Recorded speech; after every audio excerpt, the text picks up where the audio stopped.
ಇಂದು ನಾವು ಪಾಪಗಳ ಕ್ಷಮೆಯ ರಹಸ್ಯ ಹಾಗೂ ಪಸ್ಕ ಎಂಬ ವಿಷಯದ ಕೆಳಗೆ ದೇವರ ವಾಕ್ಯವನ್ನು ಕಲಿಯಲಿದ್ದೇವೆ. ಈ ವಿಷಯದ ಮೂಲಕ ನಾವು ದೇವರ ಚಿತ್ತವನ್ನು ಅರ್ಥ ಮಾಡಿಕೊಳ್ಳಲು ಸ್ವಲ್ಪ ಸಮಯ ತೆಗೆದುಕೊಳ್ಳೋಣ. ನಮ್ಮ ನಂಬಿಕೆಯ ಜೀವನದಲ್ಲಿ ಅತಿ ಮುಖ್ಯವಾದ ವಿಷಯವು ದೇವರ ಮತ್ತು ನಮ್ಮ ನಡುವೆ ಇರುವ ಸಂಬಂಧ ಅಲ್ಲವೇ? ಸತ್ಯವೇದವು ನಾವು ಪಾಪಿಗಳೆಂದು ಏಕೆ ಹೇಳುತ್ತದೆ? ಹಾಗೂ ನಾವು ಏಕೆ ಓ ದೇವರೇ, ನಾನು ಪಾಪಿ ಎಂದು ಹೇಳುತ್ತಾ ನಿರಂತರವಾಗಿ ಪ್ರಾರ್ಥಿಸಬೇಕು? ನಾವು ದೇವರ ಹಾಗೂ ಮಾನವರಾದ ನಮ್ಮ ಮಧ್ಯದಲ್ಲಿನ ಸಂಬಂಧವನ್ನು ತಿಳಿದುಕೊಳ್ಳಬೇಕು. ನಾವು ಎಲ್ಲಿಂದ ಬಂದೆವು ಹಾಗೂ ನಾವು ಈ ಲೋಕವನ್ನು ಬಿಟ್ಟು ಹೋದ ಬಳಿಕ ನಾವು ಎಲ್ಲಿಗೆ ಹೋಗುವೆವು ಎಂದು ತಿಳಿದುಕೊಳ್ಳಬೇಕು. ಜನರು ಈ ಲೋಕದಲ್ಲಿ ಹುಟ್ಟಿ 70 ಅಥವಾ 80 ವರ್ಷ ಜೀವಿಸಿ ಸಾಯುತ್ತಾರೆ. ಇದರ ಅರ್ಥ ನಮ್ಮ ಜೀವನ ಈ ಭೂಮಿಯಲ್ಲಿ ಮಾತ್ರವಷ್ಟೇನಾ? ಅಥವಾ ನಾವು ನಿತ್ಯ ಲೋಕದಲ್ಲಿ ನಮ್ಮ ಜೀವನ ಪ್ರಾರಂಭಿಸಿ ಈ ಭೂಮಿಯಲ್ಲಿ ಅಪರಿಚಿತರಂತೆ ಜೀವಿಸಿ ನಂತರ ನಾವು ಮುಂಚೆ ಇದ್ದ ನಿತ್ಯ ಲೋಕಕ್ಕೆ ಹಿಂದಿರುಗುತ್ತೇವಾ? ನಾವು ಈ ವಿಷಯಗಳನ್ನು ಅರ್ಥ ಮಾಡಿಕೊಳ್ಳದಿದ್ದರೆ ನಾವು ಜೀವನದಲ್ಲಿ ತಪ್ಪು ಮೌಲ್ಯಗಳು ಹಾಗೂ ತಪ್ಪಾದ ಗುರಿಗಳನ್ನು ಹೊಂದುತ್ತೇವೆ.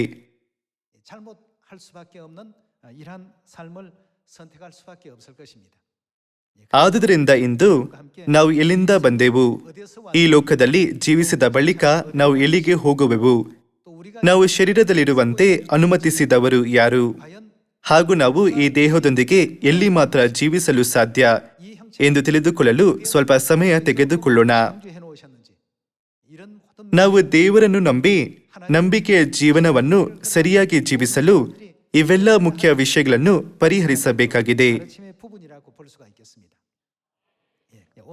ಆದಿಕಾಂಡ ಅಧ್ಯಾಯ 2 ವಚನ 7ಕ್ಕೆ ಹೋಗೋಣ. ಹೀಗಿರಲು ಯೆಹೋವ ದೇವರು ನೆಲದ ಮಣ್ಣಿನಿಂದ ಮನುಷ್ಯನನ್ನು ರೂಪಿಸಿ ಅವನ ಮೂಗಿನಲ್ಲಿ ಜೀವಶ್ವಾಸವನ್ನು ಊದಿದನು. ಆಗ ಮನುಷ್ಯನು ಬದುಕುವ ಪ್ರಾಣಿಯಾದನು.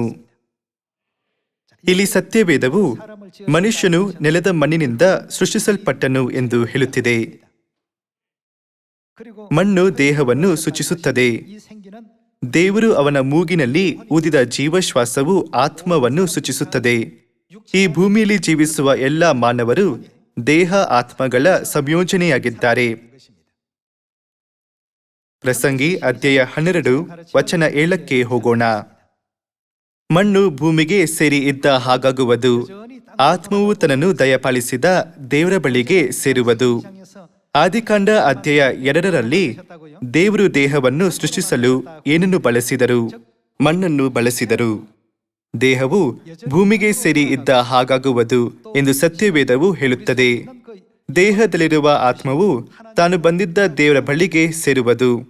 ಎಲ್ಲರೂ ಸೇರುವುದು ಎಂಬ ಪದದ ಮೇಲೆ ಗಮನ ವಹಿಸಿದಾಗ ನೀವು ದೇವರ ಅತಿ ಮುಖ್ಯ ಸತ್ಯವನ್ನು ಹುಡುಕಲು ಸಾಧ್ಯವಾಗುವುದು.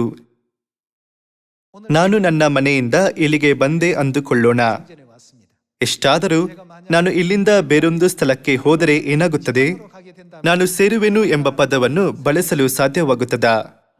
ಸೇರುವುದು ಎಂದರೆ ಬಂದ ಸ್ಥಳಕ್ಕೆ ಹಿಂದಿರುಗುವುದಾಗಿದೆ ಅಲ್ಲವೇ? ಇಲ್ಲಿ ಸತ್ಯವೇದವು ನಮ್ಮ ದೇಹವು ಭೂಮಿಗೆ ಸೇರಿ ಇದ್ದ ಹಾಗಾಗುವುದು ಹಾಗೂ ನಮ್ಮ ಆತ್ಮವು ಎಲ್ಲಿಗೆ ಸೇರುವುದು ಎಂದು ಹೇಳುತ್ತಿದೆ? ದೇವರ ಬಳಿಗೆ ಸೇರುವುದು. ದೇವರು ಎಲ್ಲಿ ನೆಲೆಸುತ್ತಾರೆ? ಪರಲೋಕದಲ್ಲಿ.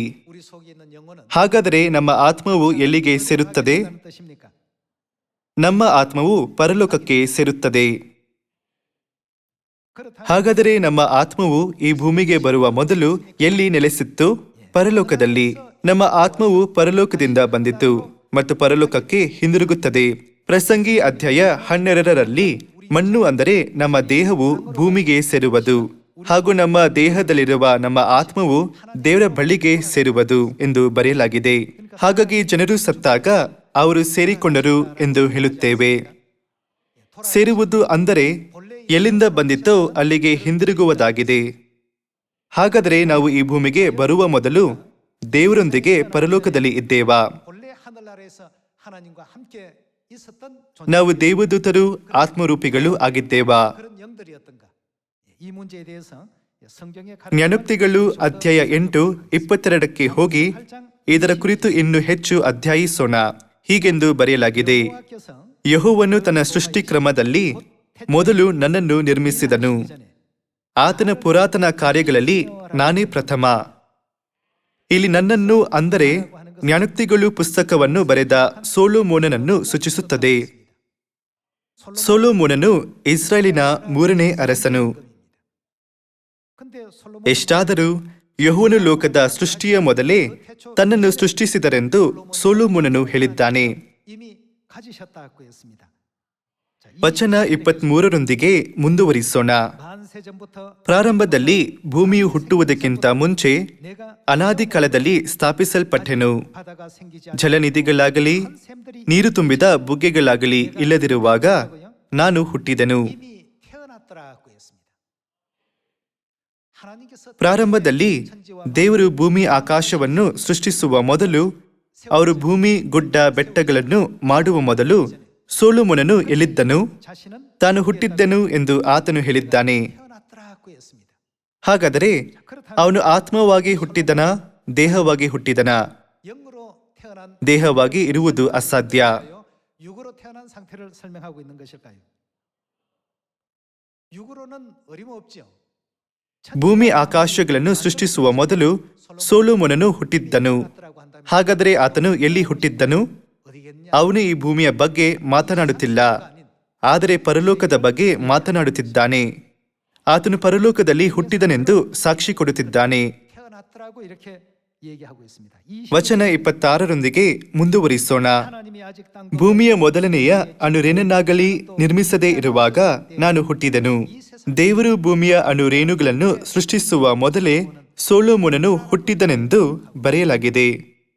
솔로몬이 ಸೊಲೊಮೋನನು ಸುಮಾರು 3000 ವರ್ಷಗಳ ಹಿಂದೆ ಈ ಭೂಮಿಯಲ್ಲಿ ಹುಟ್ಟಿದ್ದನು. ಎಷ್ಟಾದರೂ ಈ ಭೂಮಿಗೆ ಎಷ್ಟು ವಯಸ್ಸಾಗಿದೆ? ಅದು 4.5 ಶತಕೋಟಿ ವರ್ಷ ಹಳೆಯದ್ದು ಎಂದು ಜನರು ಹೇಳುತ್ತಾರೆ. ಇದರ ಅರ್ಥ ಸೊಲೊಮೋನನು 4.5 ಶತಕೋಟಿ ವರ್ಷಗಳ ಹಿಂದೆ ಹುಟ್ಟಿದ್ದನು ಎಂಬುದಾಗಿದೆ. ದೈಹಿಕ ದೃಷ್ಟಿಕೋನದಿಂದ ನೋಡಿದರೆ ಇದು ಅಸಾಧ್ಯ. ಹಾಗಾದರೆ ಇದರ ಅರ್ಥವೇನು? ಇದರ ಅರ್ಥ ಆತನು ಪರಲೋಕದಲ್ಲಿ ಜೀವಿಸಲು ಸಾಧ್ಯವಾಗುವ ಆಧ್ಯಾತ್ಮಿಕ ಜೀವಿಯಾಗಿ ಹುಟ್ಟಿದ್ದನು. 그럼 욥기서 38 ಯೋಬನು 38 ವಚನ 1ಕ್ಕೆ ಹೋಗೋಣ. 때에 여호와 ಆಗ ಯೆಹೋವನು ಬಿರುಗಾಳಿಯೊಳಗಿಂದ ಯೋಬನಿಗೆ ಪ್ರತ್ಯುತ್ತರವಾಗಿ ಹೀಗೆಂದನು, ಅಜ್ಞಾನದ ಮಾತುಗಳಿಂದ ಸತ್ಯಾಲೋಚನೆಯನ್ನು ಮಂಕು ಮಾಡುವ ಇವನು ಯಾರು? ಶೂರನಂತೆ ನಡುಕಟ್ಟಿಕೋ, 허리를 묶고 ನಾನು ಪ್ರಶ್ನೆ ಮಾಡುವೆನು, 이게 묻는 것은 ನೀನೇ ನನಗೆ ಉಪದೇಶಿಸು. ನಾನು ಲೋಕಕ್ಕೆ ಅಸ್ತಿವಾರ ಹಾಕಿದಾಗ ನೀನು ಎಲ್ಲಿದ್ದಿ? 어디에 섰느냐고 했습니다. ಇಲ್ಲಿ ನಾನು ಅಂದರೆ ಯಾರನ್ನು ಸೂಚಿಸುತ್ತದೆ? 하나님을 ದೇವರನ್ನು ಸೂಚಿಸುತ್ತದೆ. 지구의 기초를 놓을 때 ನಾನು ಲೋಕಕ್ಕೆ ಅಸ್ತಿವಾರ ಹಾಕಿದಾಗ ನೀನು ಎಲ್ಲಿದ್ದಿ? 하나님께서 ನೀನು ಜ್ಞಾನಿಯಾಗಿದ್ದರೆ ಹೇಳು ಎಂದು ದೇವರು ಕೇಳುತ್ತಿದ್ದಾರೆ. 내가 깨달아 알았거든 말할지니라고 했습니다. 이 지구의 어떤 창조 ನೀನು ಸೃಷ್ಟಿಯ ಆರಂಭದಲ್ಲಿ ಎಲ್ಲಿದ್ದಿ? 뭐라고 했죠? ನೀನು ಜ್ಞಾನಿಯಾಗಿದ್ದರೆ ಹೇಳು ಎಂದು ದೇವರು ಯೋಬನಿಗೆ ಕೇಳುತ್ತಿದ್ದಾರೆ. ಯೋಬನು 3500 ವರ್ಷಗಳ ಹಿಂದೆ ಈ ಭೂಮಿಯ ಮೇಲೆ ಜೀವಿಸುತ್ತಿದ್ದನು. ಎಷ್ಟಾದರೂ ದೇವರು ಆತನು 4.5 ಶತಕೋಟಿ ವರ್ಷಗಳ ಹಿಂದೆ ಇದ್ದನು ಎಂದು ನೆನಪಿಸುತ್ತಿದ್ದಾರೆ. 께서 일깨워주고 있습니다. 21절 ವಚನ 21ರೊಂದಿಗೆ ಮುಂದುವರಿಸೋಣ. 너가 ನಿನಗೆ ತಿಳಿದಿರಬೇಕು, ಆಗಲೂ ಹುಟ್ಟಿದ್ದೇ ಅಲ್ಲವೇ? ನಿನ್ನ ದಿನಗಳ ಸಂಖ್ಯೆ ಬಹಳ ದೊಡ್ಡದು. ನಾನು ಲೋಕಕ್ಕೆ ಅಸ್ತಿವಾರ ಹಾಕಿದಾಗ ನೀನು ಎಲ್ಲಿದ್ದಿ? ನೀನು ಜ್ಞಾನಿಯಾಗಿದ್ದರೆ ಹೇಳು ಎಂದು ದೇವರು ಯೋಬನಿಗೆ ಕೇಳಿದರು. ಆದರೆ ಯೋಬನಿಗೆ ಆ ಪ್ರಶ್ನೆಗೆ ಉತ್ತರ ಕೊಡಲು ಸಾಧ್ಯವಾಗಲಿಲ್ಲ. ಹಾಗಾಗಿ ದೇವರು ಆತನಿಗೆ, ನೀನು ಆಗಲೇ ಹುಟ್ಟಿದ್ದೆ, ನಿನ್ನ ದಿನಗಳ ಸಂಖ್ಯೆ ದೊಡ್ಡದು ಎಂದು ಉತ್ತರ ಕೊಟ್ಟರು. 그럼 ಅದು ಭೂಮಿಯ ಸೃಷ್ಟಿಯ ಮುಂಚೆಯಾಗಿತ್ತು. ಆಗ ಯೋಬನು ಎಲ್ಲಿದ್ದನು? 났을까요? ಪರಲೋಕದಲ್ಲಿ ಅಲ್ಲವೇ? 이 지상의 나라가 아닌 ಯಾವ ರೂಪದಲ್ಲಿ? ಆತ್ಮಿಕ ರೂಪದಲ್ಲಿ. ಆತನು ದೇವದೂತನಾಗಿ ಹುಟ್ಟಿದ್ದನು. 사의 존재로 이와 같이 태어났던 것입니다. 자, 그렇다면 욥과 ಹಾಗಾದರೆ ಯೋಬ ಹಾಗೂ ಸೊಲೊಮೋನನು ಮಾತ್ರ ಪರಲೋಕದಲ್ಲಿ ಹುಟ್ಟಿ ಉಳಿದವರೆಲ್ಲರೂ ಈ ಭೂಮಿಯಲ್ಲಿ ಹುಟ್ಟಿದ್ದರಾ? 그냥 이 지상에서 ನಿಮಗೆ ಹಾಗೆ ಅನಿಸುತ್ತದಾ? 그럴까요? ಸತ್ಯವೇದವು ಇಡೀ ಮನುಕುಲಕ್ಕೆ ಯೋಬ ಹಾಗೂ ಸೊಲೊಮೋನನ ನಿದರ್ಶನವನ್ನು ಉದಾಹರಣೆಯಾಗಿ ತೋರಿಸುತ್ತಿದೆ. ಇದರಿಂದ ನಾವು ಈ ಭೂಮಿಗೆ ಬರುವ ಮೊದಲು ಎಲ್ಲಿದ್ದೆವು ಎಂದು ಅರ್ಥ ಮಾಡಿಕೊಳ್ಳಬಹುದು. ಹಾಗಾದರೆ ನಾವು ಇಲ್ಲಿ ಏಕೆ ಇದ್ದೇವೆ? ನಾವು ಪರಲೋಕಕ್ಕೆ ಹೋಗಲು ಎಷ್ಟು ಬಯಸುತ್ತೇವೆ? ಅಲ್ಲಿ ನಿತ್ಯ ಜೀವ, ಆಶೀರ್ವಾದಗಳು, ಸಂತೋಷ ಹಾಗೂ ಉಕ್ಕಿ ಹರಿಯುವ ಉಲ್ಲಾಸವಿದೆ. ಪರಲೋಕದಲ್ಲಿ ದೇವರು ಪ್ರತಿದಿನ ಉಲ್ಲಾಸವನ್ನು ಉಂಟು ಮಾಡುವರು ಎಂದು ಸತ್ಯವೇದವು ಹೇಳುತ್ತದೆ. ಸೊಲೊಮೋನ ಹಾಗೂ ಯೋಬನು ಪರಲೋಕದಲ್ಲೇ ಶಾಶ್ವತವಾಗಿ ಇರುವ ಬದಲು 하지 아니하고 ನೋವು ಹಾಗೂ ಕಷ್ಟಗಳಿಂದ ತುಂಬಿರುವ ಈ ಭೂಮಿಗೆ ಏಕೆ ಬಂದರು? 별까지 내려온 이유가 어디 있겠는가 말이죠. 분명히 ಎಲ್ಲದಕ್ಕೂ ಒಂದು ಕಾರಣವಿರುತ್ತದೆ. ನಾವು ಈ ದೇಹದಲ್ಲಿ ಈ ಭೂಮಿಯ ಮೇಲೆ ಕಾರಣವಿಲ್ಲದೆ ಜೀವಿಸುತ್ತಿಲ್ಲ. ಇದು ಅವರಿಗೆ ಮಾತ್ರ ಅನ್ವಯಿಸುವುದಿಲ್ಲ. ನಾವೆಲ್ಲರೂ ಅದೇ ರೀತಿ ಇದ್ದೇವೆ. ನಾವು ಈ ಭೂಮಿಯಲ್ಲಿ ಏಕೆ ಜೀವಿಸುತ್ತಿದ್ದೇವೆ? 없을까? 고통 속에서 ನಾವು ನೋವು, ಯಾತನೆ, ಕಷ್ಟ, ಕಳವಳ ಹಾಗೂ ಚಿಂತೆಯಲ್ಲಿ ಜೀವಿಸಲು ಒಂದು ಕಾರಣ ಇರಬೇಕು. 할 수밖에 없는 이유가 분명히 있을 것입니다. 우리 예수 ಈ ಪ್ರಶ್ನೆಯ ಉತ್ತರದೊಂದಿಗೆ ಯೇಸು ಈ ಭೂಮಿಗೆ ಬಂದರು. 우리 19장 ಲೂಕ ಅಧ್ಯಾಯ 19ಕ್ಕೆ ಹೋಗೋಣ. ಲೂಕ ಅಧ್ಯಾಯ 19 ವಚನ 10. ಮನುಷ್ಯಕುಮಾರನು ಕೆಟ್ಟು ಹೋಗಿರುವುದನ್ನು ಹುಡುಕಿ ರಕ್ಷಿಸುವುದಕ್ಕೆ ಬಂದನು ಎಂದು ಹೇಳಿದನು. ಯೇಸು ಕಳೆದು ಹೋದವರನ್ನು ಹುಡುಕಿ ರಕ್ಷಿಸಲು ಈ ಭೂಮಿಗೆ ಬಂದರು. 찾아서 ಇದು ಅವರು ಬಂದ ಉದ್ದೇಶವಾಗಿತ್ತು.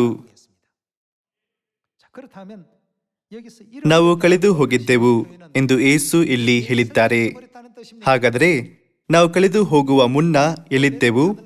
ನಾವು ಪರಲೋಕದಲ್ಲಿದ್ದೆವು.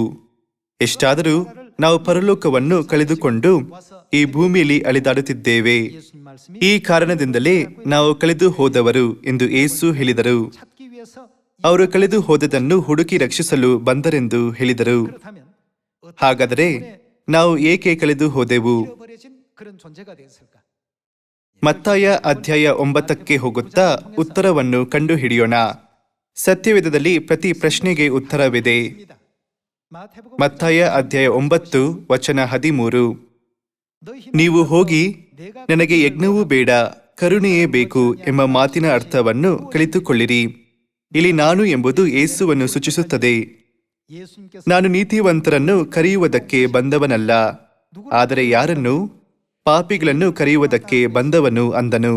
성경의 그 ನೀವು ಸತ್ಯವೇದವನ್ನು ಜೋಡಿ ವಚನಗಳೊಂದಿಗೆ ಓದಿದಾಗ ನಿಮಗೆ ಅತಿ ಮುಖ್ಯ ಸುಳಿವುಗಳು ಸಿಗುತ್ತವೆ. ನಾವು ಏಕೆ ಕಳೆದು ಹೋಗಿದ್ದೆವು? 하면 ನಾವು ಪರಲೋಕದಲ್ಲಿ ಪಾಪ ಮಾಡಿದರಿಂದ ಕಳೆದು ಹೋದೆವು. ನಾವು ಪಾಪ ಮಾಡಿದರಿಂದ ಈ ಭೂಮಿಗೆ ದೊಬ್ಬಲ್ಪಟ್ಟೆವು.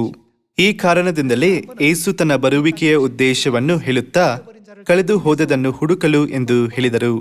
ಇನ್ನೊಂದು ವಚನದಲ್ಲಿ ಪಾಪಿಗಳನ್ನು ಕರೆಯಲು ಎಂದು ಹೇಳಿದ್ದಾರೆ. 여러분 부르 ಎಲ್ಲರೂ ಕರೆಯುವುದು ಹಾಗೂ ಹುಡುಕುವುದು ಒಂದೇ ಅಲ್ಲವೇ? 아닙니까? ನೀವು ಧರ್ಮಾಧಿಕಾರಿ ಕಿಮ್ ರವರನ್ನು ಹುಡುಕುತ್ತಿದ್ದರೆ ಕಿಮ್ ಜಿಪ್ಸಾನಿಮ್ ಎಂದು ಅವರನ್ನು ಕರೆಯುವುದಿಲ್ಲವೇ? 찾는다는 ಕರೆಯುವುದು ಹಾಗೂ ಹುಡುಕುವುದು ಎರಡಕ್ಕೂ ಒಂದೇ ಅರ್ಥವಿದೆ. 그래서 예수 ಯೇಸು ಪಾಪಿಗಳನ್ನು ಹುಡುಕಲು ಈ ಭೂಮಿಗೆ ಬಂದರು. 찾기 위해서 이 땅까지 오셨다는 것입니다.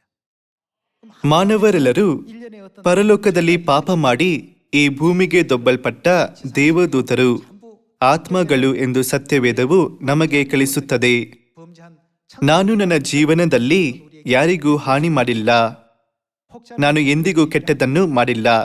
나는 ಎಷ್ಟಾದರೂ 남을 괴롭게 한 적도 ನಾನು ಸಭೆಗೆ ಹೋದಾಗಲೆಲ್ಲ ನಾವು ಪಾಪಿಗಳು ಎಂದು ಹೇಳುತ್ತಾರೆ. 교회만 가면 ಈ ಕಾರಣದಿಂದಲೇ ನಾನು ಸಭೆಗೆ ಹೋಗಲು ಇಷ್ಟಪಡುವುದಿಲ್ಲ ಎಂದು ಹೇಳುತ್ತಾರೆ. 표현하시는 분들도 계신데 ನಾವು ಹೇಳುತ್ತಿರುವ ಪಾಪವು ನಾವು ಪರಲೋಕದಲ್ಲಿ ಮಾಡಿದ ನಿಜವಾದ ಪಾಪವಾಗಿದೆ. 지금 설명하고 있는 것입니다.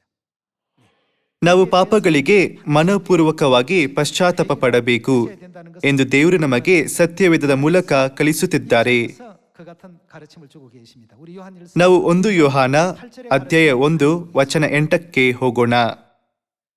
ನಮ್ಮಲ್ಲಿ ಪಾಪವಿಲ್ಲವೆಂದು ನಾವು ಹೇಳಿದರೆ ನಮ್ಮನ್ನು ನಾವೇ ಮೋಸಪಡಿಸಿಕೊಳ್ಳುತ್ತೇವೆ ಮತ್ತು ಸತ್ಯವೆಂಬುದು ನಮ್ಮಲ್ಲಿಲ್ಲ. ನಮ್ಮ ಪಾಪಗಳನ್ನು ಒಪ್ಪಿಕೊಂಡು ಅರಿಕೆ ಮಾಡಿದರೆ ಆತನು ನಂಬಿಗಸ್ತನೂ ನೀತಿವಂತನೂ ಆಗಿರುವುದರಿಂದ ನಮ್ಮ ಪಾಪಗಳನ್ನು ಕ್ಷಮಿಸಿಬಿಟ್ಟು ಸಕಲ ಅನೀತಿಯನ್ನು ಪರಿಹರಿಸಿ ನಮ್ಮನ್ನು ಶುದ್ಧಿ ಮಾಡುವನು. 하나님을 ನಾವು ಪಾಪ ಮಾಡಲಿಲ್ಲವೆಂದು ಹೇಳಿದರೆ ಆತನನ್ನು ಸುಳ್ಳುಗಾರನನ್ನಾಗಿ ಮಾಡುತ್ತೇವೆ 그의 말씀 ಮತ್ತು ಆತನ ವಾಕ್ಯವು ನಮ್ಮಲ್ಲಿ ಇಲ್ಲ. ನಮ್ಮಲ್ಲಿ ಪಾಪವಿಲ್ಲ ಎಂದು ಹೇಳಿದರೆ ನಾವು ದೇವರನ್ನು ಸುಳ್ಳುಗಾರನನ್ನಾಗಿ ಮಾಡುವಂತೆ ಆಗಿದೆ. 결과가 된다고 했습니다. ಇದರ ಅರ್ಥ ಈ ಭೂಮಿಯಲ್ಲಿ ಜೀವಿಸುತ್ತಿರುವ ಜನರೆಲ್ಲರೂ 모든 ಪರಲೋಕದಲ್ಲಿ ಪಾಪ ಮಾಡಿದ ಆತ್ಮಗಳು. 하늘나라에 ಅಂದರೆ ಪರಲೋಕದಲ್ಲಿ ಪಾಪ ಮಾಡಿದ ದೇವದೂತರು.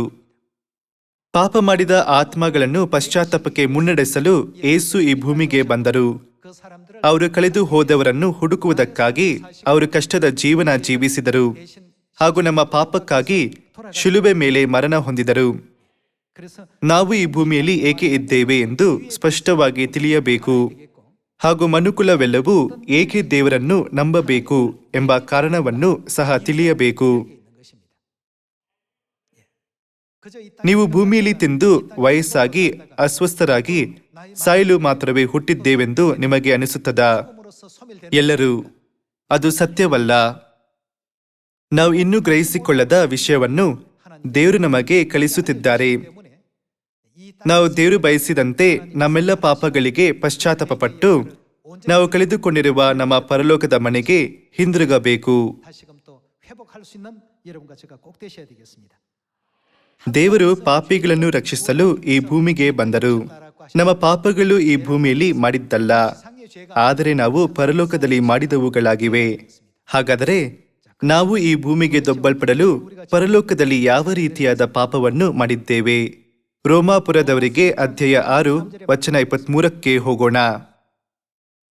ಪಾಪವು ಕೊಡುವ ಸಂಬಳ ಮರಣ. 라고 되어 있습니다. ಎಲ್ಲರೂ 죄도 ಈ ಲೋಕದಲ್ಲಿ ಕೂಡ ಅನೇಕ ವಿಧವಾದ ಅಪರಾಧಗಳಿವೆ. 경범죄도 있고 ಸಣ್ಣ ಅಪರಾಧ, 또 어떤 죄 ಸಂಚಾರಿ ನಿಯಮಗಳನ್ನು ಉಲ್ಲಂಘಿಸುವುದು, 죽게 ಕೊಲೆ 당하는 살인죄도 있고 ಮುಂತಾದವುಗಳು ಅನೇಕ ಇವೆ. 종류가 다양합니다. 그런데 ಎಷ್ಟಾದರೂ 생이 ನಾವು ಪರಲೋಕದಲ್ಲಿ ಮಾಡಿದ ಪಾಪವು ನಮಗೆ ಮರಣದ ದಂಡನೆಯನ್ನು ಕೊಟ್ಟಿದೆ. 제 값은 ನಮ್ಮ ಪಾಪದ ಸಂಬಳ ಮರಣ ಎಂದು ಸತ್ಯವೇದವು ಹೇಳುತ್ತದೆ. 무조건 ಸಣ್ಣ ಅಪರಾಧಗಳನ್ನು ಮಾಡುವವರಿಗೆ ನಾವು ಮರಣ ಶಿಕ್ಷೆ ಕೊಡುತ್ತೇವಾ? ನಮ್ಮ ಪಾಪವು ಎಷ್ಟು ಘೋರವಾಗಿತ್ತೆಂದರೆ ನಾವು ಮರಣ ದಂಡನೆಗೆ ಯೋಗ್ಯರಾದೆವು. 안 될 그런 죄냐 이겁니다. ನಾವು ಪರಲೋಕದಲ್ಲಿ ದೊಡ್ಡ ಪಾಪ ಮಾಡಿ ನಮ್ಮ ಪಾಪಗಳ ದಂಡನೆಯಾಗಿ ಪಾಪಿಯ ಜೀವನ ಜೀವಿಸಲು ಈ ಭೂಮಿಗೆ ದೊಬ್ಬಲ್ಪಟ್ಟೆವು ಎಂದು ನಾವು ಗ್ರಹಿಸಿಕೊಳ್ಳಬೇಕು. ನಾವು ನಮ್ಮ ಪರಿಸ್ಥಿತಿಯನ್ನು ಅಪರಾಧಿಯ ಕಾನೂನಿನ ಕ್ರಮಕ್ಕೆ ಹೋಲಿಸಿ ನೋಡಿದರೆ ನಾವು ಮರಣ ದಂಡನೆಯನ್ನು ಸ್ವೀಕರಿಸಿದ್ದೇವೆ. ನಾವು ಮರಣ ದಂಡನೆಗೆ ಯೋಗ್ಯವಾದ ಪಾಪವನ್ನು ಮಾಡಿದ್ದೇವೆ. 그래서 ಅನೇಕ ಬಾರಿ ನಾವು ಮರಣ ದಂಡನೆಗೆ ಯೋಗ್ಯವಾದ ಪಾಪಿಗಳು ಎಂಬ ಪದವನ್ನು ಬಳಸುತ್ತೇವೆ. ಎಷ್ಟಾದರೂ ನಾವು ಆ ನಿಜ ಸಂಗತಿಯನ್ನು ಗ್ರಹಿಸಿಕೊಳ್ಳದೆ ನಮ್ಮ ದೈನಂದಿನ ಜೀವನವನ್ನು ಜೀವಿಸುತ್ತೇವೆ. ಈ ಕಾರಣದಿಂದಲೇ ನಾವು ಅಹಂಕಾರಿಗಳಾಗಿ ಗರ್ವದಿಂದ ದೇವರ ಮುಂದೆ ನಮ್ಮ ಕುರಿತು ನಾವೇ ಕೊಚ್ಚಿಕೊಳ್ಳುತ್ತೇವೆ. 자고하고 ಮಾನವರೆಲ್ಲರೂ ಈ ರೀತಿಯಾದ ಜೀವನವನ್ನು ಜೀವಿಸುತ್ತಿದ್ದಾರೆ. ಎಲ್ಲರೂ ನಾವು ಇಲ್ಲಿರುವ ಕಾರಣವು ನಮ್ಮ ಪಾಪಗಳಿಗೆ ಪಶ್ಚಾತ್ತಾಪ ಪಡುವುದಕ್ಕಾಗಿದೆ. ದೇವರು ನಮಗೆ ತಾತ್ಕಾಲಿಕ ವಿಮೋಚನೆ ನೀಡಿದ್ದಾರೆ. ಅದು ಈ ಭೂಮಿಯಲ್ಲಿ 70 ಅಥವಾ 80 ವರ್ಷದ ನಮ್ಮ ಜೀವನ. ದೇವರು ನಮಗೆ ಪಶ್ಚಾತ್ತಾಪ ಪಡಲು ಸಮಯ ಕೊಟ್ಟಿದ್ದಾರೆ. 하나님을 ಆದರೆ ಅದರ ಬದಲು ಜನರು ಅಧರ್ಮವನ್ನು ಮಾಡುತ್ತಿದ್ದಾರೆ. ಈ ಕಾರಣದಿಂದಲೇ ಕೊನೆಯಲ್ಲಿ ದೇವರು ಅವರಿಗೆ ಅಂತಿಮ ತೀರ್ಪು ಮಾಡುವರು. 최후 이제 ನಾವು ಆ ದಿನವನ್ನು ನ್ಯಾಯ ತೀರ್ಪಿನ ದಿನ ಎಂದು ಕರೆಯುತ್ತೇವೆ. 우리는 심판의 날이라고 표현하죠. ವಚನ 23 ಮತ್ತೊಮ್ಮೆ ನೋಡೋಣ. ಹೀಗೆಂದು ಬರೆದಿದೆ, ಯಾಕಂದರೆ ಪಾಪವು ಕೊಡುವ ಸಂಬಳ ಮರಣ, ದೇವರ ಉಚಿತಾರ್ಥವರವು ನಮ್ಮ ಕರ್ತನಾದ ಕ್ರಿಸ್ತ ಯೇಸುವಿನಲ್ಲಿರುವ ನಿತ್ಯ ಜೀವ. ನಾವು ಮರಣ ದಂಡನೆಯ ಶಿಕ್ಷೆಗೆ ಯೋಗ್ಯರಾಗಿದ್ದ ಪಾಪಿಗಳಾಗಿದ್ದೆವು. ಎಷ್ಟಾದರೂ ದೇವರು ನಮ್ಮೆಲ್ಲ ಪಾಪಗಳನ್ನು ಕ್ಷಮಿಸಿದರು. ನಮ್ಮನ್ನು ನಿತ್ಯ ಜೀವಕ್ಕೆ ಮುನ್ನಡೆಸುವ ದೇವರ ಅನುಗ್ರಹವನ್ನು ನಾವು ಸ್ವೀಕರಿಸಬೇಕು. ನಾವು ಆ ಅನುಗ್ರಹವನ್ನು ಸ್ವೀಕರಿಸಲು ನಾವು ದೇವರ ವಾಗ್ದಾನದಲ್ಲಿ ಭಾಗಿಯಾಗಬೇಕು. ಮರಣ ದಂಡನೆಯು ಘೋರವಾದ ಪಾಪವನ್ನು ಮಾಡಿದ ಜನರಿಗೆ ಕೊಡಲಾಗುತ್ತದೆ. ಅವರು ಇನ್ನು ಮುಂದೆ ಸಮಾಜದಲ್ಲಿ ಜೀವಿಸಲಾಗದು, ಅಲ್ಲವೇ? ನಾವೆಲ್ಲರೂ ಪರಲೋಕದಲ್ಲಿ ಕ್ಷಮಿಸಲಾರದ ಘೋರವಾದ ಪಾಪಗಳನ್ನು ಮಾಡಿ 용서받지 못할 ಪರಲೋಕದಿಂದ ಈ ಭೂಮಿಗೆ ದೊಬ್ಬಲ್ಪಟ್ಟ ಪರಲೋಕದ ದೇವದೂತರಾಗಿದ್ದೇವೆ. 범죄한 천사들입니다. ಎಷ್ಟಾದರೂ ದೇವರು ನಮ್ಮನ್ನು ತಿರಸ್ಕರಿಸಲಿಲ್ಲ. 죄인들을 미우 ಅವರು ನಮ್ಮನ್ನು ತನ್ನ ಕುಮಾರ ಕುಮಾರಿಯರನ್ನಾಗಿ ಪರಿಗಣಿಸಿ ನಾವು ನಮ್ಮ ಪಾಪಗಳಿಗೆ ಪಶ್ಚಾತ್ತಾಪಪಟ್ಟು ಆತ್ಮರಕ್ಷಣೆಯನ್ನು ಸ್ವೀಕರಿಸಲು ಅವಕಾಶ ಕೊಟ್ಟರು. ನಾವು ಈ ಅಮೂಲ್ಯ ಅವಕಾಶವನ್ನು ಎಂದಿಗೂ ನಿರ್ಲಕ್ಷಿಸಬಾರದು. ನಾವು ದೇವರ ಚಿತ್ತದ ಪ್ರಕಾರ ಪಶ್ಚಾತ್ತಾಪದ ಜೀವನವನ್ನು ಜೀವಿಸಬೇಕು. 회개의 삶을 사시는 것이 ಇಡೀ ಮನುಕುಲವು ಪರಲೋಕ ರಾಜ್ಯಕ್ಕೆ ಹಿಂದಿರುಗಲು ಇದೇ ದಾರಿಯಾಗಿದೆ. 수 있는 방법이고 유일한 길이라고 볼 수 있죠. ಎಫೆಸದವರಿಗೆ ಅಧ್ಯಾಯ 1 ವಚನ 7ಕ್ಕೆ ಹೋಗೋಣ. ಈತನು ನಮಗೋಸ್ಕರ ತನ್ನ ರಕ್ತವನ್ನು ಸುರಿಸಿದ್ದರಿಂದ ನಮ್ಮ ಅಪರಾಧಗಳು ಪರಿಹಾರವಾಗಿ ನಮಗೆ ಬಿಡುಗಡೆಯಾಯಿತು. ಇದು ದೇವರ ಕೃಪಾತಿಶಯವೇ. 인류 인생들이 ಪರಲೋಕ ರಾಜ್ಯಕ್ಕೆ ಹಿಂದಿರುಗಲು ಒಂದೇ ಒಂದು ದಾರಿ ಇದೆ. 할 수 있는 유일한 방법과 길이 있다면 ಅದು ನಮ್ಮ ಪಾಪಗಳು ಕ್ಷಮಿಸಲ್ಪಡುವುದಾಗಿದೆ. 밖에는 없습니다. ಅಪರಾಧಗಳ ಪರಿಹಾರ ಎಂದು ಸತ್ಯವೇದವು ವ್ಯಕ್ತಪಡಿಸುತ್ತಿದೆ. 죄를 ಪಾಪಗಳ ಕ್ಷಮೆಯನ್ನು ಸ್ವೀಕರಿಸದೆ ಯಾರೊಬ್ಬರೂ ಪರಲೋಕ ರಾಜ್ಯವನ್ನು ಪ್ರವೇಶಿಸಲಾಗದು.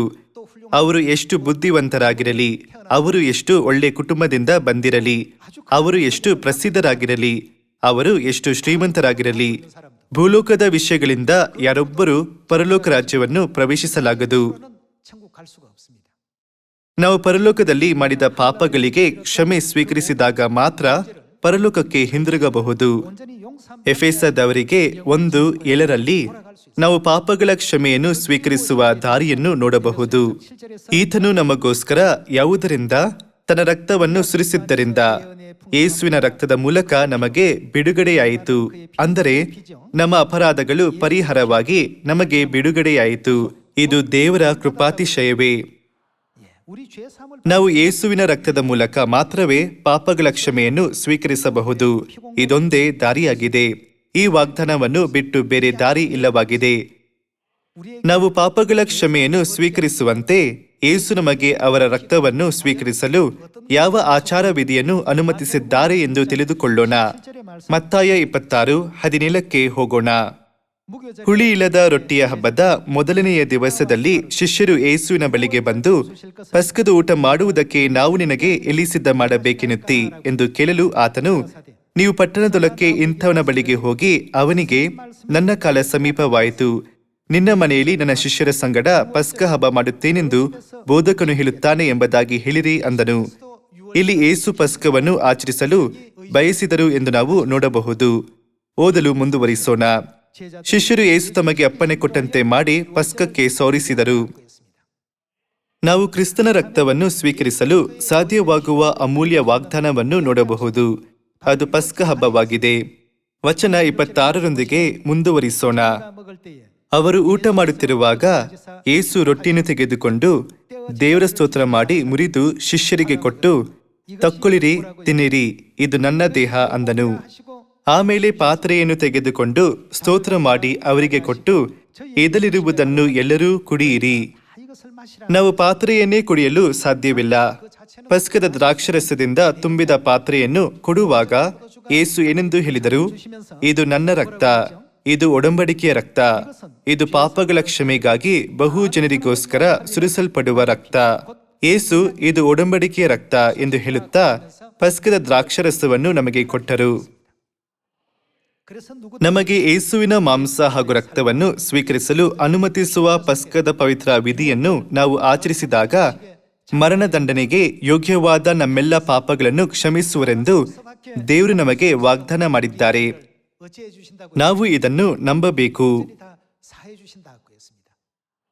우리가 이것을 믿어야 되겠습니다.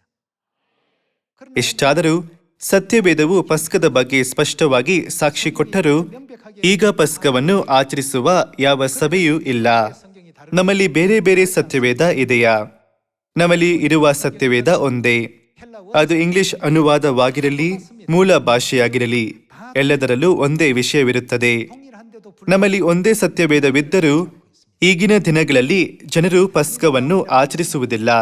ಇದು ಆಶ್ಚರ್ಯವಲ್ಲವೇ? 불교께서 이 땅에 오셔서 ಯೇಸು ಈ ಭೂಮಿಗೆ ಬಂದು ತನ್ನ ಶಿಷ್ಯರೊಂದಿಗೆ ಕೊನೆ ಭೋಜನ ಮಾಡಿದರು.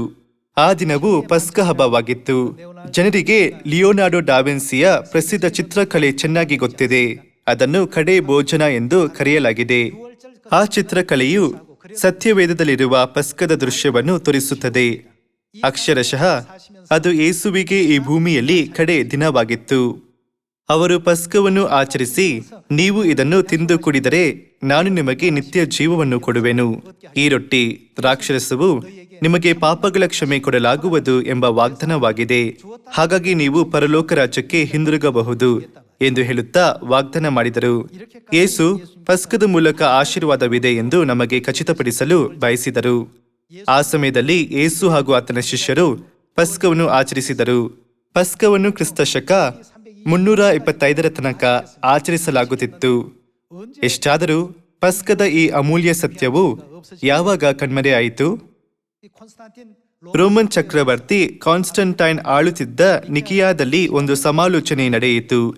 ಎಲ್ಲ ಸಭೆಯ ನಾಯಕರು ಅಲ್ಲಿ ಒಗ್ಗೂಡಿ ಪಸ್ಕವನ್ನು ಹೇಗೆ ನಿರ್ಮೂಲ ಮಾಡಬೇಕೆಂದು ಚರ್ಚಿಸಿದರು. 이 유월절을 없애는 일을 벌이게 된 것입니다. ಅವರು ಇದನ್ನು ಕ್ರಿಸ್ತ ಶಕ 155ರಲ್ಲಿ, 197ರಲ್ಲಿ ಹಾಗೂ 325ರಲ್ಲಿ ನಡೆಸಿದರು. ಅವರು 3 ಬಾರಿ ಪ್ರಯತ್ನಿಸಿದರು ಹಾಗೂ ಕ್ರಿಸ್ತ ಶಕ 325ರಲ್ಲಿ ಪಸ್ಕವನ್ನು ಸಂಪೂರ್ಣವಾಗಿ ನಿರ್ಮೂಲ ಮಾಡಿದರು. ಪಸ್ಕವು ನಿರ್ಮೂಲವಾಯಿತು ಎಂಬ ನಿಜ ಸಂಗತಿಯ ಅರ್ಥವು ದೇವರ ವಾಗ್ದಾನವು ಕಣ್ಮರೆಯಾಯಿತು ಎಂಬುದಾಗಿದೆ. 속이 소멸되어 버린 것입니다. 아무 ಯಾರೊಬ್ಬರೂ ಪಾಪಗಳ ಕ್ಷಮೆಯನ್ನು ಸ್ವೀಕರಿಸುವ ಹಕ್ಕನ್ನು ಹೊಂದಲಾಗದು. ಅದೇಕೆಂದರೆ ಯಾರ ಬಳಿಯೂ ದೇವರ ವಾಗ್ದಾನವಿರಲಿಲ್ಲ. ಈ ಕಾರಣದಿಂದಲೇ ದೇವರು ಶರೀರದಲ್ಲಿ 2ನೇ ಸಾರಿ ಬರಬೇಕು. ಹಾಗಾಗಿ ನಾವು ಪುನಃ ಪಾಪಗಳ ಕ್ಷಮೆಯನ್ನು ಸ್ವೀಕರಿಸಬಹುದು. 알려주고 열어줄 ಬೇರೆ ಯಾರೂ ನಮಗೆ ಕಲಿಸಿ ದಾರಿಯನ್ನು ತೆರೆಯಲು ಸಾಧ್ಯವಿಲ್ಲದ ಕಾರಣ ದೇವರೇ ಬಂದು ಈ ಸಮಸ್ಯೆಯನ್ನು ಪರಿಹರಿಸಬೇಕು. ಇಬ್ರಿಯರಿಗೆ ಅಧ್ಯಾಯ 9 ನೋಡೋಣ. ಇಬ್ರಿಯರಿಗೆ ಅಧ್ಯಾಯ 9 ವಚನ 27. 이와 같이 ಕ್ರಿಸ್ತನು ಸಹ ಬಹು ಜನರ ಪಾಪಗಳನ್ನು ಹೊತ್ತುಕೊಳ್ಳುವುದಕ್ಕೋಸ್ಕರ ಒಂದೇ ಸಾರಿ ಸಮರ್ಪಿತನಾದನು ಮತ್ತು ತನ್ನನ್ನು ನಿರೀಕ್ಷಿಸಿಕೊಂಡಿರುವವರಿಗೆ ರಕ್ಷಣೆಯುಂಟು ಮಾಡುವುದಕ್ಕೋಸ್ಕರ ಪಾಪ ಸಂಬಂಧವಿಲ್ಲದವನಾಗಿ 2ನೆಯ ಸಾರಿ ಕಾಣಿಸಿಕೊಳ್ಳುವನು. ಕ್ರಿಸ್ತನು 2ನೇ ಸಾರಿ ಬರಲು ಕಾರಣವಿದೆ. ಆತನನ್ನು ನಿರೀಕ್ಷಿಸಿಕೊಂಡಿರುವವರಿಗೆ ರಕ್ಷಣೆಯನ್ನು ಉಂಟು ಮಾಡಲು ಆತನು 2ನೇ ಸಾರಿ ಕಾಣಿಸಿಕೊಳ್ಳುವನು ಎಂದು ಬರೆಯಲಾಗಿದೆ. ಇದರ ಅರ್ಥ ದೇವರು ಬಂದು ಕ್ರಿಸ್ತ ಶಕ 325ರಲ್ಲಿ ನಿರ್ಮೂಲವಾದ ಪಸ್ಕದ ಸತ್ಯವನ್ನು ಪುನಃ ಸ್ಥಾಪಿಸುವರು ಎಂಬುದಾಗಿದೆ. 하나님이 ದೇವರನ್ನು ಹೊರತು ಯಾರೊಬ್ಬರೂ ಪಸ್ಕವನ್ನು ಪುನಃ ಸ್ಥಾಪಿಸಲು ಸಾಧ್ಯವಿಲ್ಲ. 시킬 수 있는 그런 존재가 없다라고 되어 있습니다. ಹಾಗಾದರೆ ದೇವರು ಭೂಮಿಗೆ ಬಂದು ನಮಗೆ ಹೊಸ ಒಡಂಬಡಿಕೆಯ ಪಸ್ಕದ ಸತ್ಯವನ್ನು ಕಲಿಸುವುದರ ಕುರಿತು ಪ್ರವಾದನೆಯನ್ನು ನೋಡೋಣ. 그 내용을 ಮೀಕ ಅಧ್ಯಾಯ 4 ವಚನ 1ಕ್ಕೆ ಹೋಗೋಣ. 미가서 4장 1절의 말씀 보시면 ಅಂತ್ಯಕಾಲದಲ್ಲಿ ಯೆಹೋವನ ಮಂದಿರದ ಬೆಟ್ಟವು ಎಲ್ಲ ಗುಡ್ಡ ಬೆಟ್ಟಗಳಿಗಿಂತ ಉನ್ನತೋನ್ನತವಾಗಿ ಬೆಳೆದು ನೆಲೆಗೊಳ್ಳುವುದು. 산들의 꼭 ಆಗ ಜನಾಂಗಗಳು ಅದರ ಕಡೆಗೆ ಪ್ರವಾಹಗಳಂತೆ ಬರುವವು. 민족들이 ಹೊರಟು ಬಂದ ಬಹು ದೇಶಗಳವರು ಬನ್ನಿರಿ, ಯೆಹೋವನ ಪರ್ವತಕ್ಕೆ, ಯಾಕೋಬ್ಯರ ದೇವರ ಮಂದಿರಕ್ಕೆ ಹೋಗೋಣ. 야곱의 하나님의 전에 ಆತನು ಅಂದರೆ ದೇವರು ಏನು ಮಾಡುವರು? 도로 그 ತನ್ನ ಮಾರ್ಗಗಳ ವಿಷಯವಾಗಿ ನಮಗೆ ಬೋಧನೆ ಮಾಡುವನು. 가르침을 주실 것이다 하고 했습니다. ಕ್ರಿಸ್ತ ಅನ್ಸಾಂಗ್ ಹೋಂಗ್ ರವರು ಈ ಭೂಮಿಗೆ ಬಂದು ಕ್ರಿಸ್ತ ಶಕ 325ರಲ್ಲಿ ನಿರ್ಮೂಲವಾದ ಹೊಸ ಒಡಂಬಡಿಕೆಯ ಪಸ್ಕವನ್ನು ಆಚರಿಸಲು ಎಲ್ಲ ಜನಾಂಗಗಳಿಗೆ ದಾರಿಯನ್ನು ತೆರೆದಿದ್ದಾರೆ. ನಾವು ಆತನ ದಾರಿಗಳಲ್ಲಿ ನಡೆಯುವೆವು ಎಂದು ಹೇಳುವರು. 시온에서부터 ಏಕೆಂದರೆ ಚಿಯೂನಿನಿಂದ ಧರ್ಮೋಪದೇಶವು, ಯೆರೂಸಲೇಮಿನಿಂದ ಯೆಹೋವನ ವಾಕ್ಯವು ಹೊರಡುವವು. 미가 4 ಯೆಶಾಯ ಅಧ್ಯಾಯ 25ರಲ್ಲಿ ಅದೇ ಪ್ರವಾದನೆಯನ್ನು ಬರೆಯಲಾಗಿದೆ. 이사야서 ಯೆಶಾಯ ಅಧ್ಯಾಯ 25 ವಚನ 6ಕ್ಕೆ ಹೋಗೋಣ. ಇದಲ್ಲದೆ ಸೇನಾಧೀಶ್ವರನಾದ ಯೆಹೋವನು ಈ ಪರ್ವತದಲ್ಲಿ ಸಕಲ ಜನಾಂಗಗಳಿಗೂ ಸಾರವತ್ತಾದ ಮುಷ್ಟಾನದಿಂದಲೂ ಮಡ್ಡಿಗಟ್ಟಿದ ಮೇಲೆ ಶೋಧಿಸಿದ ದ್ರಾಕ್ಷರಸದಿಂದಲೂ ಕೂಡಿದ ಔತಣವನ್ನು ಅಣಿ ಮಾಡುವನು. ಮಡ್ಡಿಗಟ್ಟಿದ ದ್ರಾಕ್ಷರಸ ಎಂದು ಬರೆಯಲಾಗಿದೆ. ಮಡ್ಡಿಗಟ್ಟಿದ ದ್ರಾಕ್ಷರಸದಿಂದ ದೇವರು ಔತಣವನ್ನು ಏಕೆ ಅಣಿ ಮಾಡುತ್ತಾರೆಂದು ಕಾರಣವನ್ನು ಕಂಡುಹಿಡಿಯೋಣ. ವಚನ 7 ನೋಡೋಣ. 주로 연회를 ಮತ್ತು ಸಮಸ್ತ ಜನಾಂಗಗಳನ್ನು ಮುಚ್ಚಿರುವ ಮುಸುಕನ್ನು, ಸಕಲ ದೇಶೀಯರ ಮೇಲೆ ಹಾಕಿರುವ ತೆರೆಯನ್ನು ಇದೇ ಪರ್ವತದಲ್ಲಿ ನಾಶ ಮಾಡುವನು. ಏನನ್ನು? ಮರಣವನ್ನು ಶಾಶ್ವತವಾಗಿ ನಿರ್ನಾಮ ಮಾಡುವನು. ದ್ರಾಕ್ಷರಸವು ಮರಣವನ್ನು ಶಾಶ್ವತವಾಗಿ ನಿರ್ನಾಮ ಮಾಡುವುದೆಂದು ಇಲ್ಲಿ ತೋರಿಸಲಾಗಿದೆ. ಸತ್ಯವೇದದ 66 ಪುಸ್ತಕಗಳಲ್ಲಿ ಮರಣವನ್ನು ಶಾಶ್ವತವಾಗಿ ನಿರ್ನಾಮ ಮಾಡುವ ಒಂದೇ ದ್ರಾಕ್ಷರಸವು ಯೇಸುವಿನ ರಕ್ತವನ್ನು ಸೂಚಿಸುವ ಪಸ್ಕದ ದ್ರಾಕ್ಷರಸವಾಗಿದೆ. ಹಾಗಾದರೆ ಪಸ್ಕದ ದ್ರಾಕ್ಷರಸವು ಹೇಗೆ ಮರಣವನ್ನು ಶಾಶ್ವತವಾಗಿ ನಿರ್ನಾಮ ಮಾಡುವುದು? ಯೇಸು ಇದರ ಕುರಿತು ಯೋಹಾನ 6:54ರಲ್ಲಿ ಸ್ಪಷ್ಟವಾಗಿ ಹೇಳಿದ್ದಾರೆ. ನನ್ನ ಮಾಂಸವನ್ನು ತಿಂದು ನನ್ನ ರಕ್ತವನ್ನು ಕುಡಿಯುವವನು ಏನನ್ನು? ನಿತ್ಯ ಜೀವವನ್ನು ಹೊಂದಿದ್ದಾನೆ ಮತ್ತು ನಾನು ಅವನನ್ನು ಕಡೆ ದಿನದಲ್ಲಿ ಎಬ್ಬಿಸುವೆನು. ಪಾಪಿಗಳಾದ ನಾವು ನಿತ್ಯ ಜೀವವನ್ನು ಹೊಂದಿಲ್ಲ. ನಮ್ಮ ಪಾಪಗಳು ಪೂರ್ತಿಯಾಗಿ ಕ್ಷಮಿಸಲ್ಪಟ್ಟಾಗ ಮಾತ್ರ ನಾವು ನಿತ್ಯ ಜೀವವನ್ನು ಹೊಂದಬಹುದು. ಯೇಸು ನಮಗೆ ಪಸ್ಕದ ರೊಟ್ಟಿ ಹಾಗೂ ದ್ರಾಕ್ಷರಸವನ್ನು ಕೊಟ್ಟಾಗ, ಇದು ನನ್ನ ಮಾಂಸ, ಇದು ನನ್ನ ರಕ್ತ, ಇದನ್ನು ತಿಂದು ಕುಡಿಯಿರಿ ಎಂದು ಹೇಳಿದರು. ನನ್ನ ಮಾಂಸವನ್ನು ತಿಂದು ನನ್ನ ರಕ್ತವನ್ನು ಕುಡಿಯುವವರೆಲ್ಲರೂ ನಿತ್ಯ ಜೀವವನ್ನು ಹೊಂದುವರು 마지막 날에 내가 ಮತ್ತು ನಾನು ಅವನನ್ನು ಕಡೆ ದಿನದಲ್ಲಿ ಎಬ್ಬಿಸುವೆನು ಎಂದು ಹೇಳಿ ವಾಗ್ದಾನ ಮಾಡಿದರು. ಎಲ್ಲರೂ ನಾವು ಪರಲೋಕದಲ್ಲಿ ದೇವದೂತರಾಗಿದ್ದೆವು. ಎಷ್ಟಾದರೂ ನಾವು ಪಾಪ ಮಾಡಿದ್ದರಿಂದ ಪರಲೋಕದಿಂದ ಈ ಭೂಮಿಗೆ ದೊಬ್ಬಲ್ಪಟ್ಟೆವು. ನಮ್ಮ ಪಾಪವು ಬಹಳ ಘೋರವಾಗಿತ್ತು. ಅದು ಮರಣದಂಡನೆಗೆ ಯೋಗ್ಯವಾದ ಕ್ಷಮಿಸಲಾಗದ ಪಾಪವಾಗಿತ್ತು. 우리 인류 ಈ ಭೂಲೋಕದಲ್ಲಿಯೂ ಮರಣದಂಡನೆಗಿಂತ ಹೆಚ್ಚು ಗಂಭೀರವಾದ ದಂಡನೆ ಇದೆಯಾ? 도저히 이건 ಮರಣದಂಡನೆಯು ಕ್ಷಮಿಸಲಾಗದ ಪಾಪಗಳನ್ನು ಮಾಡುವವರಿಗೆ ಕೊಡಲಾಗುತ್ತದೆ. 에 대해서 사형을 ನಾವು ಈ ಭೂಮಿಯಲ್ಲಿ ನಮ್ಮ ಗುರುತಿನ ಬಗ್ಗೆ ತಿಳಿಯದೆ ಜೀವಿಸುವುದರಿಂದ 이해하지 ನಾವು ದೇವರ ಮುಂದೆ ಅಹಂಕಾರಿಗಳಾಗುತ್ತೇವೆ. 하나님 앞에 ಮರಣವನ್ನು ಶಾಶ್ವತವಾಗಿ ನಿರ್ನಾಮ ಮಾಡುವ ಹೊಸ ಒಡಂಬಡಿಕೆಯ ಪಸ್ಕ, 전부 나올 수 있는 ಜೀವದ ಸತ್ಯದ ದ್ರಾಕ್ಷರಸ, 사망을 영원히 멸하는 ದೇವರು ಇವುಗಳೊಂದಿಗೆ ಔತಣವನ್ನು ಅಣಿ ಮಾಡುವರು 생명의 그 진리의 ಹಾಗೂ ಆ ದಿನವು ಖಂಡಿತ ಬರುವುದು ಎಂದು ದೇವರು ಹೇಳಿದ್ದಾರೆ. 이걸 가지고 언젠가는 이런 잔치를 베풀 날이 틀림없이 온다고 했습니다. ಅಧ್ಯಾಯ 25 ವಚನ 8ರೊಂದಿಗೆ ಮುಂದುವರಿಸೋಣ. ಮರಣವನ್ನು ಶಾಶ್ವತವಾಗಿ ನಿರ್ನಾಮ ಮಾಡುವನು. ಕರ್ತನಾದ ಯೆಹೋವನು ಎಲ್ಲರ ಮುಖದಲ್ಲಿನ ಕಣ್ಣೀರನ್ನು ಒರೆಸಿಬಿಡುವನು. 하나의 제하시 ತನ್ನ ಪ್ರಜೆಯ ಅವಮಾನವನ್ನು ಭೂಮಂಡಲದಿಂದಲೇ ತೊಲಗಿಸುವನು. ಯೆಹೋವನೇ ಇದನ್ನು ನುಡಿದಿದ್ದಾನೆ. 누구라고 ಆ ದಿನದಲ್ಲಿ ಜನರು, ಆಹಾ, ಈತನೇ ಯಾರು? ನಮ್ಮ ದೇವರು. ನಮಗೆ ರಕ್ಷಣೆಯನ್ನು ತರಲು ಕ್ರಿಸ್ತನು ಎರಡನೇ ಸಾರಿ ಕಾಣಿಸಿಕೊಳ್ಳುವನು ಎಂದು ಸತ್ಯವೇದವು ಹೇಳುತ್ತಿದೆ. ಎರಡನೇ ಸಾರಿ ಎಂದು ಹೇಳುವ ಅರ್ಥವು ಅವರು ಆತ್ಮಿಕ ರೂಪದಲ್ಲಿ ಅಲ್ಲ, ಆದರೆ ಶರೀರದಲ್ಲಿ ಬರುವರು ಎಂಬುದಾಗಿದೆ. ಅದೇಕೆಂದರೆ ಕ್ರಿಸ್ತನು ನಮ್ಮೊಂದಿಗೆ ಯಾವಾಗಲೂ ಆತ್ಮರೂಪದಲ್ಲಿ ಇರುತ್ತಾರೆ. ಯುಗದ ಸಮಾಪ್ತಿಯವರೆಗೂ ಎಲ್ಲ ದಿವಸ ನಿಮ್ಮ ಸಂಗಡ ಇರುತ್ತೇನೆ ಎಂದು ಬರೆಯಲಾಗಿದೆ. ದೇವರು ಆತ್ಮಿಕ ರೂಪದಲ್ಲಿರುವಾಗ ಅವರು ಮೊದಲನೇ ಸಾರಿ ಅಥವಾ ಎರಡನೇ ಸಾರಿ ಬಂದರು ಎಂದು ನಾವು ಹೇಳುವುದಿಲ್ಲ. ದೇವರು ಆತ್ಮರೂಪದಲ್ಲಿದ್ದರು. ಅವರು ಬೆತ್ಲೆಹೇಮಿನಲ್ಲಿ ಹುಟ್ಟುವಾಗ ಮೊದಲನೇ ಸಾರಿ ಶರೀರವಾದರು. ಹಾಗೂ ಇಬ್ರಿಯರಿಗೆ ಅಧ್ಯಾಯ 9ರಲ್ಲಿ ಅವರು ನಮ್ಮ ಆತ್ಮರಕ್ಷಣೆಗಾಗಿ ಮತ್ತೊಮ್ಮೆ ಶರೀರ ಧರಿಸುವರು ಎಂದು ಬರೆದಿದೆ. ತನ್ನನ್ನು ನಿರೀಕ್ಷಿಸಿಕೊಂಡಿರುವವರಿಗೆ ರಕ್ಷಣೆಯನ್ನುಂಟು ಮಾಡುವುದಕ್ಕೋಸ್ಕರ ಎರಡನೇ ಸಾರಿ ಕಾಣಿಸಿಕೊಳ್ಳುವನು ಎಂದು ಬರೆಯಲಾಗಿದೆ. ದೇವರು ಎರಡನೇ ಸಾರಿ ಕಾಣಿಸಿಕೊಳ್ಳುವಾಗ ನೀವು ಅವರನ್ನು ಗುರುತಿಸಲು ಸಾಧ್ಯವಾಗುತ್ತದಾ? ಇಂದು ಅನೇಕ ಜನರು ತಾವೇ ಎರಡನೇ ಬರುವಿಕೆಯ ಯೇಸು ಎಂದು ಹೇಳಿಕೊಳ್ಳುತ್ತಿದ್ದಾರೆ. ಎರಡನೇ ಸಾರಿ ಬರುವ ನಿಜವಾದ ಕ್ರಿಸ್ತನನ್ನು ನಾವು ಹೇಗೆ ಗುರುತಿಸಬಹುದು? ನಾವು ಸತ್ಯವೇದದಿಂದ ಉತ್ತರವನ್ನು ಪಡೆಯಬಹುದು. ನಾವು ಸತ್ಯವೇದದಲ್ಲಿರುವ ಪ್ರವಾದನೆಗಳನ್ನು ಕಲಿಯಬೇಕು. 즉 AD ನೀವು ಸತ್ಯವೇದದ ಪ್ರವಾದನೆಗಳನ್ನು ಅಧ್ಯಾಯಿಸಿದಾಗ ಪಸ್ಕವು ಕ್ರಿಸ್ತಶಕ 325ರಿಂದ ಕಣ್ಮರೆಯಾಯಿತು. ಇದನ್ನು 1600 ವರ್ಷಗಳು ಕಳೆದ ಬಳಿಕ ಪುನಃ ಸ್ಥಾಪಿಸಲಾಗಿದೆ. ಇದು ನಿಜವಾಗಲೂ ಮಡ್ಡಿಗಟ್ಟಿದ ದ್ರಾಕ್ಷರಸ. ಹಾಗಾಗಿ ಆ ದಿನದಲ್ಲಿ ಜನರು ಏನೆಂದು ಹೇಳುವರು? ಆಹಾ, ಈತನೇ ನಮ್ಮ ದೇವರು, ನಮ್ಮನ್ನು ರಕ್ಷಿಸಲಿ ಎಂದು ಈತನನ್ನು ನಿರೀಕ್ಷಿಸಿಕೊಂಡಿದ್ದೇವೆ. ಈತನೇ ಯೆಹೋವನು, ಈತನನ್ನು ನಿರೀಕ್ಷಿಸಿಕೊಂಡಿದ್ದೇವೆ. ಈತನ ರಕ್ಷಣೆಯಲ್ಲಿ ಆನಂದಿಸಿ ಉಲ್ಲಾಸ ಪಡುವೆವು ಎಂದು ಹೇಳಿಕೊಳ್ಳುವರು. 라고 했습니다. ಎಲ್ಲರೂ ನಾವು ಪಾಪಗಳ ಕ್ಷಮೆಯನ್ನು ಸ್ವೀಕರಿಸಲೆಂದು ದೇವರು ಪಸ್ಕವನ್ನು ಸ್ಥಾಪಿಸಿದರು. 우리가 6월절입니다. 예. 오늘날 ಇಂದು ನಾವು ಸತ್ಯವೇದದ ಈ ಪ್ರವಾದನೆಗಳಿಗೆ ವಿಧೇಯರಾಗಿ ಪರಲೋಕ ರಾಜ್ಯವನ್ನು ಪ್ರವೇಶಿಸಬೇಕು. 영원한 그 천국까지 나아갈 수 있는 우리가 돼야죠. 우리 힘으로 ನಮ್ಮ ಸ್ವಂತ ಸಾಮರ್ಥ್ಯ, ಜ್ಞಾನ, ಅಧಿಕಾರ, ವಸ್ತು ಅಥವಾ ಜ್ಞಾನದಿಂದ ನಾವು ಪರಲೋಕ ರಾಜ್ಯವನ್ನು ಪ್ರವೇಶಿಸಲು ಸಾಧ್ಯವಾ? 가지고 있는 학식으로 ಎಂದಿಗೂ ಸಾಧ್ಯವಿಲ್ಲ. 들어갈 수 있을까요? 그 누구도 불가능입니다. 오직 ದೇವರು ಮಾತ್ರ ನಮ್ಮ ಪಾಪಗಳನ್ನು ಕ್ಷಮಿಸಲು ಸಾಧ್ಯ. 라고 이렇게 기록되어 있습니다. ಇಂದು ಹೊಸ ಒಡಂಬಡಿಕೆಯ ಪಸ್ಕದ ಸತ್ಯದ ಮೂಲಕ ನಮ್ಮ ಪಾಪಗಳನ್ನು ಕ್ಷಮಿಸಿದ ಕ್ರಿಸ್ತ ಅನ್ಸಾಂಗ್ ರವರಿಗೆ ಕೃತಜ್ಞತೆ ಹಾಗೂ ಮಹಿಮೆಯನ್ನು ಅರ್ಪಿಸೋಣ. 안상욱님께 다시 한번 감사와 영광을 돌리면서 ನಮ್ಮ ಪರಲೋಕದ ತಾಯಿಗೆ ನಿತ್ಯ ಕೃತಜ್ಞತೆಯನ್ನು ಅರ್ಪಿಸೋಣ. 할 수 있는 우리 시원의 모든 가족들이 다 되시길 바라겠습니다. 우리 주위에 ಹೊಸ ಒಡಂಬಡಿಕೆಯ ಸತ್ಯದ ಕುರಿತು ತಿಳಿಯದೇ ಇರುವ ಅನೇಕ ಜನರು ನಮ್ಮ ಸುತ್ತ ಇದ್ದಾರೆ. 사람들에게도 ನಾವು ದೇವರು ಮೆಚ್ಚುವ ಸತ್ಯದಲ್ಲಿ ಆತ್ಮರಕ್ಷಣೆಯನ್ನು ಸ್ವೀಕರಿಸಿ ಒಟ್ಟಿಗೆ ಪರಲೋಕಕ್ಕೆ ಹೋಗೋಣ ಎಂದು ಹೇಳುತ್ತಾ ಅವರಿಗೆ ಸತ್ಯವೇದವನ್ನು ಕಲಿಸೋಣ ಹಾಗೂ ಪಸ್ಕದ ಸಂದೇಶವನ್ನು ತಲುಪಿಸೋಣ. 인도해 주시길 부탁드리겠습니다. ಇಂದಿನ ಪ್ರಸಂಗವನ್ನು ಮುಗಿಸಲು ಬಯಸುತ್ತೇನೆ. ಧನ್ಯವಾದಗಳು.